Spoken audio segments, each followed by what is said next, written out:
दोस्तों आदाब। उम्मीद है कि आप सभी खैरियत से होंगे। दोस्तों मिडिल ईस्ट से एक बार फिर बेहद संगीन खबर सामने आ रही। अमेरिका और ईरान के दरमियान तनाज़ा अब और ज्यादा खतरनाक मोड़ पर पहुंचता दिखाई दे रहा। दोनों तरफ से लगातार हमले हो रहे और हर नया वाकया इस जंग का दायरा और बड़ा कर रहा है। रिपोर्ट के मुताबिक अमेरिका ने एक बार फिर ईरान के कई अहम इलाकों पर बड़े पैमाने पर एयर स्ट्राइक किए। इन हमलों का निशाना उन फौजी ठिकानों को बनाया गया जहां से ईरान की मिसाइल लॉन्चर ऑपरेट होने का दावा किया जा रहा है। चाबहार पोर्ट, बंदर अब्बास, केस्म आइलैंड के आसपास भी हमलों की खबरें सामने आई हैं। रिपोर्ट में कहा गया कि अमेरिका अब सिर्फ ईरान के न्यूक्लियर प्रोग्राम पर ही नहीं बल्कि उसकी मिसाइल ताकत को भी कमजोर करने की कोशिश कर रहा है। जमीन के ऊपर मौजूद मिसाइल लॉन्चरों को सैटेलाइट की मदद से ढूंढ कर उनको निशाना बनाया जा रहा। वहीं जमीन के नीचे बने लॉन्चरों की सही लोकेशन अभी पूरी तरह सामने नहीं आ रही है। दूसरी तरफ ईरान ने भी जवाबी कार्रवाई तेज कर दी। रिपोर्ट के मुताबिक बहरीन, जॉर्डन, यूएई और कुवैत में मौजूद अमेरिकी फौजी ठिकानों और उनसे जुड़े इलाकों पर मिसाइल हमले किए गए हैं।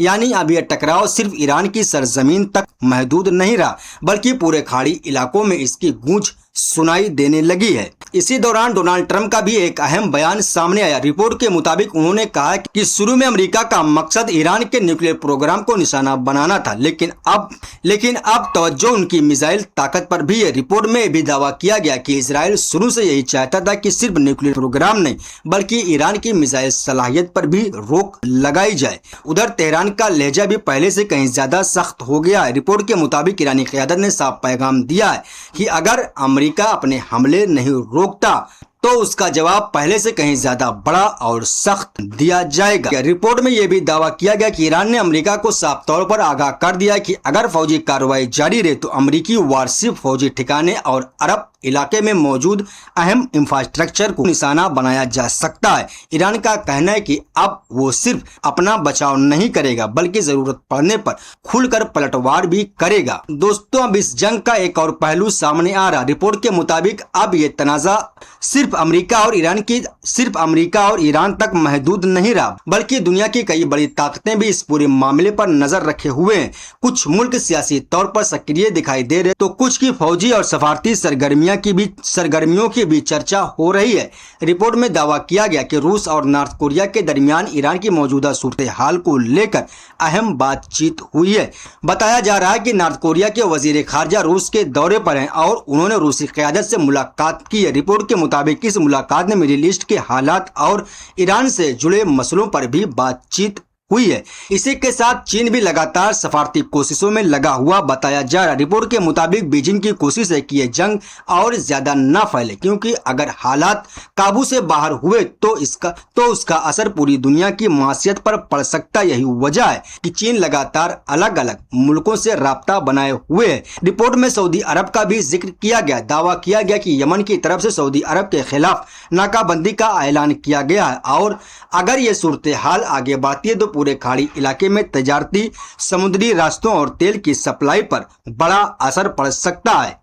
इसी सिलसिले में रूस के एक बयान का भी हवाला दिया गया। रिपोर्ट के मुताबिक रूसी वजीर खारजा ने कहा है कि अगर मिडिल ईस्ट के अहम समुद्री रास्तों या तेल की सप्लाई में रुकावट आई तो पूरी दुनिया इसकी कीमत चुकाएगी। तेल की कीमतों में तेज उछाल आएगा और कई मुल्कों की माशियत पर इसका सीधा असर पड़ेगा। रिपोर्ट में यह भी दावा किया गया कि पिछले दिनों अरब इलाके में तेल और एनर्जी से जुड़े कई अहम ठिकानों को निशाना बनाया गया। अगर ऐसे हमले जारी रहे तो दुनिया भर में तेल की सप्लाई प्रभावित हो सकती है और यही वजह है कि इंटरनेशनल मार्केट भी इस पूरे हालात पर करीबी से नजर रखे हुए है। रिपोर्ट के मुताबिक अब यह तासुर भी मजबूत होता जा रहा कि अगर ये जंग और ज्यादा फैली तो इसमें दूसरे मुल्क भी किसी न किसी शक्ल में शामिल हो सकते हैं।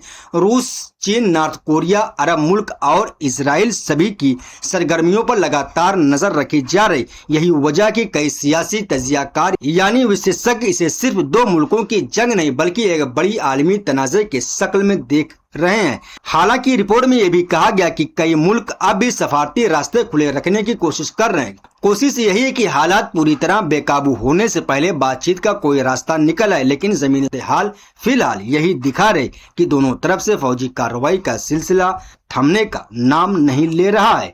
यानी एक तरफ मिसाइल हमले जारी हैं तो दूसरी तरफ सफारती कोशिशें भी चल रही हैं। ऐसे में आने वाले दिन इस पूरे इलाके के लिए बेहद अहम माने जा रहे, क्योंकि हर नया वाकया इस जंग की दिशा बदल सकता है। वहीं रिपोर्ट में दावा किया गया कि ईरान की फौजी क़यादत का मानना है कि अब अमेरिका के साथ किसी भी तरह का भरोसा करना मुमकिन नहीं है।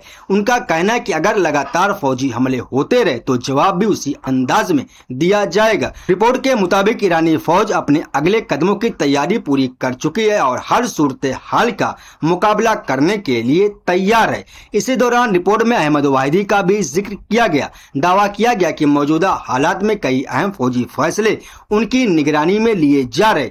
रिपोर्ट के मुताबिक ईरानी फौजी क़यादत का साफ कहना है कि अब किसी बचाव में आने का सवाल ही पैदा नहीं होता और आगे की अमली भी इसी सोच के साथ तय की जाएगी। रिपोर्ट में यह भी दावा किया गया कि ईरानी क़यादत का मानना है कि अगर जंग लंबी चली तो वक्त के हक में जा सकता है।